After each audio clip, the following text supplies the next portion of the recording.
My best friend died on a Sunday and left me a lakefront lodge worth more than I'd earned in 30 years of welding. By Friday, the daughter who'd put me out on the street 7 years earlier was standing on my new porch in sunglasses that cost more than my truck, with her husband grinning beside her like a man closing a deal. "We'll be taking the main house," he said. "You can have the bunkhouse out back." I let the screen door knock shut behind me, looked the two of them dead in the eye, and said 3 words that turned them both to stone. "Read the will. Stay with me to the end of this one, friend." Because what my old friend Hollis tucked into that desk drawer was a whole lot more than a deed. And before you settle in, do me a small favor and drop the name of the city you're listening from in the comments, so an old man can see just how far his story manages to travel. The phone rang at 20 past 6 on a gray October morning, and I almost let it go. I'd been awake since 4 anyway, the way I'd been awake since 4 for most of 7 years. Sitting at the little fold-out table in a one-room apartment over a laundromat in Toledo, watching the steam rise out of the dryer vents in the alley. The only people who called me at that hour were robots about my truck's extended warranty or a collections office that didn't care what time it was. But something put my hand on that phone, and I'm glad it did. "Earl Doyle?" The woman's voice was careful and kind, the way people sound right before they tell you something that's going to rearrange your life. "Speaking." "Mr. Doyle, my name is Ruth Calloway. I'm an attorney up in Marlow, Michigan. I'm calling about Hollis Vance."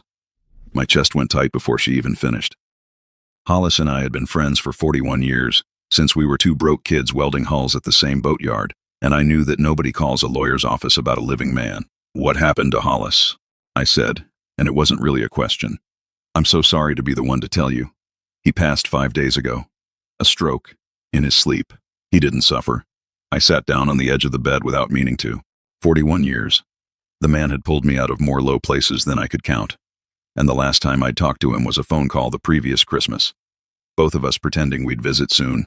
Both of us knowing the miles and the money made it unlikely. "There's more, Mr. Doyle," Ruth said gently. "You're named in his will. You're his sole beneficiary. Hollis left you Stillwater Lodge, the main house, the boathouse, all 90 acres on Hawk Lake. I'll need you to come up and sign when you're ready. I want to tell you why a man my age was living over a laundromat. Because if you're like most folks, you're already wondering how somebody works his whole life and ends up with nothing, and I'd rather you hear it from me than guess. I was 57 when the yard shut down. 31 years I gave that place, and they closed the gates with 2 weeks' notice and a handshake. 6 months after that, my heart decided to quit on me in the produce aisle of a grocery store, and the surgery that saved my life cost me $40-some thousand that no insurance wanted to cover all the way. And here's the part that still sticks in my throat. I'd already given my savings away. $28,000 of it went to my daughter Hannah and her husband Trent for the down payment on a house they swore they couldn't get without me. Another chunk went to bail out Trent's contracting company the first time it went under. Money I was told I'd see again and never did. So when the medical bills came and the unemployment ran dry, I didn't have a cushion left. I'd given it to my own family brick by brick, and the bank doesn't take love as collateral. I drove out to Hannah's house on a Tuesday in the spring, hat literally in my hand, and asked if I could stay in their basement until I got back on my feet. I'd babysat my grandkids in that house. I'd built the railing on their back deck with these hands. My son-in-law Trent answered the door, and he didn't even ask me in out of the cold. Hannah came up behind him, arms folded, already rehearsed. "Dad, we've got the kids to think about," she said. "We can't have that kind of stress around them." Trent looked at me like I was a stain on the welcome mat. "No offense, Earl, but you should have planned better. That's not on us." I told them it would only be a few weeks. Trent told me there was a motel out on Route 9 that did weekly rates, real reasonable, and Hannah looked at the floor the whole time and didn't say a word to stop him. That was the last time I stood inside that house. My grandkids, Ava and Jesse, watched me from the top of the stairs, and I waved, and they didn't wave back, because by then, they'd already learned from their father how to look at me. 7 years. 7 years of silence, and now I was supposed to believe in family again. The drive north took most of a day, and I'll be honest with you. Friend, I half expected the whole thing to be a clerical mistake. Somebody else's good fortune dropped on me by accident. Then I came around the last bend on a gravel road through the birches, and there it was. Hawk Lake lay flat and silver in the late sun, ringed all the way around with pines so dark they looked black against the water. Stillwater Lodge sat on a low rise above the shore, a big timber-framed place with green shutters and a stone chimney, a long wooden dock reaching out into the shallows where the light broke into pieces. There was wood smoke in the air, even though no fire was lit, like the building still remembered every winter it had warmed somebody. Loons were calling out on the far side. I stood in that gravel drive and felt something crack open in me that had been sealed up tight for 7 years. Hollis had spent his life out here alone, a private man who'd quarreled with his own grasping relatives decades back and never let them near him again. And now he'd handed all that peace to me. I stayed 4 days before the cars came. 4 good days of splitting kindling, walking the shoreline, sleeping for the first time in years without one ear open for trouble. On the 5th morning, I heard tires on the gravel, 2 sets, and when I looked out the kitchen window, my coffee went cold in my hand. A black SUV and a glossy pickup pulling a brand new baseboat rolled up to the lodge and stopped. Hannah climbed out of the SUV in those big sunglasses and a white coat, looking around the property the way an appraiser looks at a foreclosure. Trent got out of the truck grinning, already comfortable, already mine. The kids stayed in the vehicles, Ava 16 now and glued to her phone, Jessie 13 and kicking gravel. I opened the front door and stepped out onto the porch before they could knock, the same way you stand up when a stranger walks into your shop. "Earl," Trent called out, all teeth. "Place looks even better than the pictures." "Dad," Hannah said, softer. "We heard about your friend. We're so sorry." That was a lie, and we both knew it. Hollis's name had been in 2 newspapers, and Hannah had never once cared whether my friends lived or died. "Why are you here?" I said. Trent spread his arms like he was about to give a toast. "We came to help. This is a lot of property for one guy your age. We've been talking, and the smart play is, we move out here, share the load. We'll take the main house, it's perfect for the kids, and you'll be real comfortable in the bunkhouse. Got its own little wood stove and everything." The bunkhouse. They'd looked at this whole shining place and decided which shed to put me in. "We could be a family again, Dad," Hannah said, and for half a second, God help me, the loneliness in me wanted to believe it. Then I looked at Trent's face, at the certainty there, the way his eyes were already counting rooms, and I knew exactly what this was. "Read the will," I said. 3 words. Trent's grin froze on his face like the temperature had just dropped 40 degrees. "What?" I said, "Read the will. Hollis left this place to me, alone, and there's not one line in it that's got your name on it. Now get back in your truck." Hannah's mouth opened and closed. Trent's jaw worked, and the friendly act fell off him like a coat. "You're being ridiculous," he said. "An old man can't run 90 acres by himself. You'll lose it inside a year, and then you'll come crying to us again." "That's my risk to take," I said. "It becomes our problem when you fail," he snapped. "We're trying to keep this in the family." "You weren't worried about family on Route 9, I said, and that shut him up. They loaded back into their vehicles with a lot of slamming doors. But as the pickup reached the end of the drive, it stopped. Hannah got out and walked back up to the porch, alone, her arms wrapped around herself. "Dad," she said, and her voice was small. "Trent found out about the lodge from your cousin Dale. He's been planning this for 2 weeks. I didn't know how to stop it." "Then stop it," I said. She looked at the floorboards, same as she had 7 years before. "It's complicated," she whispered, and got back in the truck, and they drove away. And I knew, watching the dust settle, that it wasn't over. People who smell $3 million don't quit after one no. I started going through Hollis's papers that week, trying to make sense of the lodge's accounts, and that's when I found the first letter. It was in the roll-top desk in the study, wedged behind a stack of property tax receipts, an envelope with my name on it in Hollis's blocky handwriting. "Earl," it read, "if you're reading this, I'm gone, and you've got more than a lodge on your hands. You've got the wolves that come sniffing whenever there's something worth taking. I've watched your girl and that husband of hers from a distance for years, and I know what they did to you, and I know they'll try it again the second they hear my name in a will. So I made arrangements. Keep looking." I found the second letter in the boathouse, inside an old tackle box on the top shelf, and that one made my hands shake. Hollis had hired a private investigator not just once, but on a standing retainer, with strict instructions to my attorney Ruth to keep that man working even after I'm in the ground, because that's exactly when they'll make their move. The folder inside laid out my daughter and son-in-law's whole life in cold numbers. Trent's contracting business hadn't just struggled, it was a sinkhole, propped up on 3 different loans and behind on payroll. They'd borrowed against their house twice. Hannah was carrying better than $40,000 on credit cards just to keep up the appearance of a life they couldn't afford. "They're drowning, Earl," Hollis had written. "And to a drowning man, you don't look like a father. You look like something to grab onto. Don't let them pull you down with them."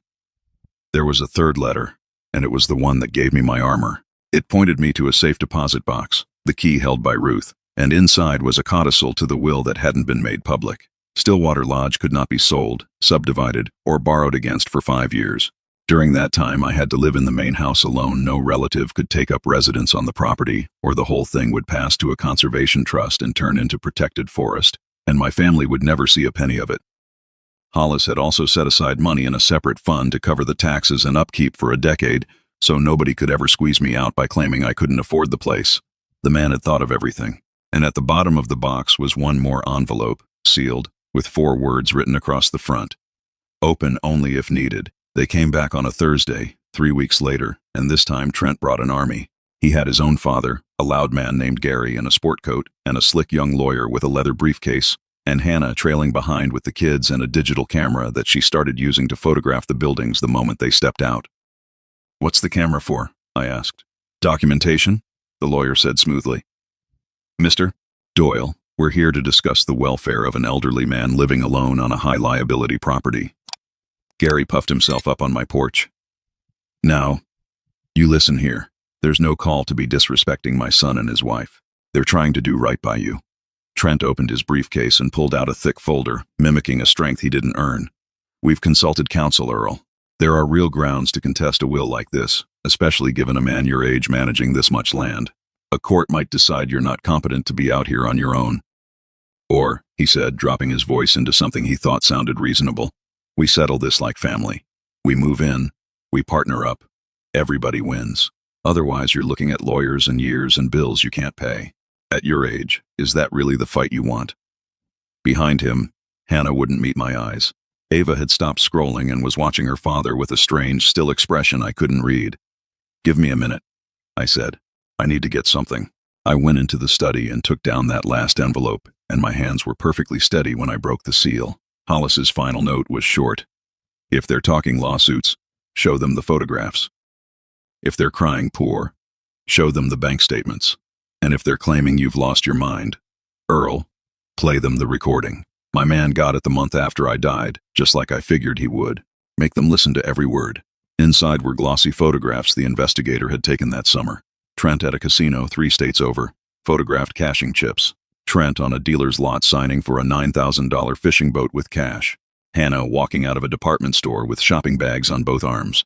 And there was a small audio recorder with a sticky note from Ruth, captured at the Marina Bar, June 14th.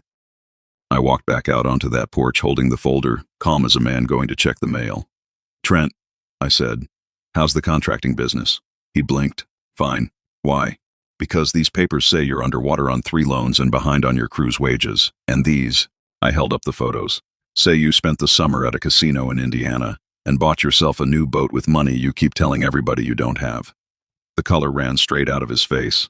His father grabbed for the folder. "Where the hell did you get those?" "Hollis had him watched," I said. "Long after he was dead. He knew you'd come." Hannah was staring at the boat in the photo. "Trent," she said slowly, "you told me that boat belonged to a client. It's a business asset," he started, and I cut him off. "Then you'll love this." I pressed play. Trent's own voice filled my porch, loose and laughing, talking to somebody at a bar. "Once we get the old man signed over as incompetent, that shoreline alone carves into a dozen lots. We clear the debt, I keep the boat, and the old fool can rot in a county home for all I care." The loons were the only sound, out on the water. Hannah made a noise like she'd been hit. Gary's mouth was hanging open. The young lawyer quietly clicked his briefcase shut and took a step back, the way men do when they realize they're standing next to a sinking ship. "You planned this," Hannah said to her husband. "And it wasn't a question. You've been planning to put my father in a home and sell his land out from under him. Babe, I can explain." "Explain the boat," she said, her voice climbing. "Explain the casino. Explain why our son's college account is empty and you've got $9,000 for a bass boat." "I did it for us," Trent said, and even he didn't believe it. "No," I said quietly. "You did it for you. There's a difference, and your wife is finally hearing it." It all came apart on my porch after that. Gary hustled to his car, wanting nothing to do with the wreckage. The lawyer was already gone. Hannah stood there shaking, and Trent reached for her arm, and she pulled away like he was made of fire. "Get in the truck," he told her. She didn't move. "Get in the truck, Hannah. We're leaving." And I watched my daughter look at the man she'd chosen over her own father, and I watched something in her finally break free.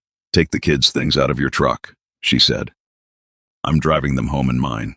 They left in two vehicles, headed in two directions, and I had a feeling they were never again going to arrive at the same place. I learned the rest in pieces over the following weeks, the way you hear the end of a storm after it's already moved on. Trent hadn't just been gambling. He'd been seeing a woman he met at that marina bar for the better part of a year, spending money he didn't have on a life he was building without my daughter in it. When the truth landed, it landed all at once. Hannah filed for divorce. Trent's business finally collapsed for good. The bank took the house they'd used my savings to buy, and the woman from the bar stopped returning his calls the day the money stopped.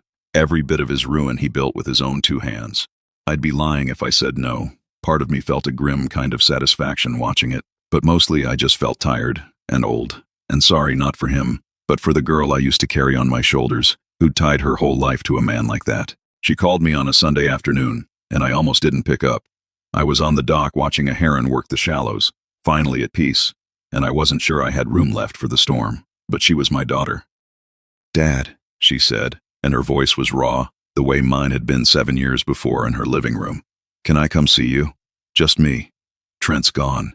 The house is gone. I don't have anywhere to be." She came up alone the next day in a tired little car, and she looked like she hadn't slept since the porch. We sat on the dock and didn't say much for a long while. He cleaned out the joint account before the lawyers froze it. She finally said, $11,000. I've got the kids in a rented 2-bedroom, and I'm working a register at a grocery store. And I keep thinking about that day on Route 9, Dad. I keep thinking about how you stood in my doorway with your hat in your hands and I let him put you out, and now I know exactly what that feels like. There it was, the whole wheel come around. "What do you want from me, Hannah?" I asked. "I don't know," she whispered. "Forgiveness? A second chance? Somewhere for the kids to be that isn't a rented room?" And there was the question I'd been dreading since the first letter. The old Earl, the one who'd been kicked low for 7 years, wanted to throw the doors open right then. But I'd learned the price of that. "I can't let you live here," I told her. "Hollis tied this place up tight. I have to live alone, or it's gone, and I won't risk the one thing that's mine. But more than that, sweetheart, I won't be grabbed onto. I did that once already. I gave until there was nothing left, and you stood by while your husband threw what was left of me out the door. I love you. You're still my girl, but love isn't the same as letting it happen all over again." She nodded, crying without sound. "I understand. I'm not finished," I said. "There's a man named Pete Renner, lives across the lake. His wife passed, and he's looking for a winter caretaker, somebody to keep the place running, clear the snow, look after the dock. It's honest work, and it comes with a cabin. I'll put in a word for you. But hear me, Hannah. This isn't me rescuing you. This is me handing you a door. Whether you walk through it and what you do on the other side, that's on you, not me. Prove you've changed with your hands, not your mouth, and then maybe in time we figure out what kind of family we get to be." She took the job. She took it, and she worked it, friend, and that's the part I'm proudest of. She moved into Pete Renner's caretaker cabin with the kids, and she scraped ice off docks at 5 in the morning, and she paid down her cards one slow month at a time, and she didn't call me asking for a dime.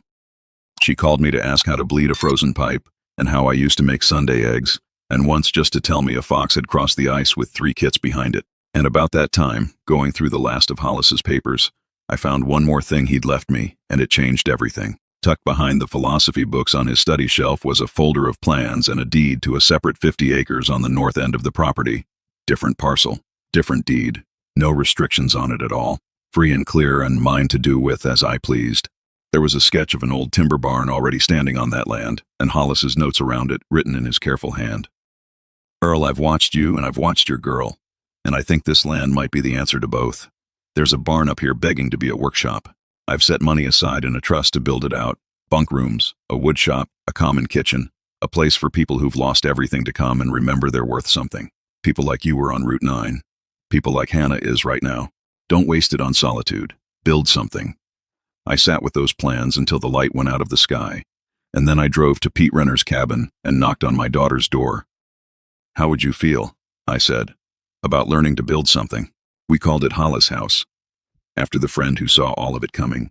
It took 18 months to raise that old barn into what he'd imagined a long workshop full of saws and lathes, 6 small bunk rooms, a kitchen where strangers learned to cook for each other again. We took in men and women who'd been knocked flat the way I'd been knocked flat. A widower who'd lost his farm, a woman whose business partner had robbed her blind, a younger fellow who'd come back from overseas and couldn't find the floor under his feet. They stayed up to a year, And the deal was simple. You work, you show up, you help the next person who's worse off than you, and you leave standing on your own 2 feet. Hannah ran the place day to day, and she was good at it. Better than she'd ever been at any of the borrowed life Trent had sold her. She wasn't my employee, and she wasn't my charity. She was my partner, and we built it as partners. Two people who'd both learned the hard way what it costs to be turned away from a door. 2 years on from that day on the porch, I stood on the workshop steps on a June morning and watched my granddaughter Ava get out of a little car in the gravel drive, 18 now and just graduated, her mother's chin and a sharpness in her eyes that reminded me of my own mother. She'd been raised mostly by Trent's bitterness and then by her own questions, and she'd asked her mother for weeks why she'd never known her grandfather. She stuck out her hand to me, formal as a stranger. "It's good to meet you, sir," she said. "Sir, not Grandpa." A wall, and I knew the only way through it was time and proof. So I shook her hand and welcomed her, and showed her the place her great-uncle Hollis had dreamed up. She spent 3 days with us, and I watched her watch the people in that workshop, the widower laughing for the first time in a year, the veteran teaching a newcomer to plane a board smooth.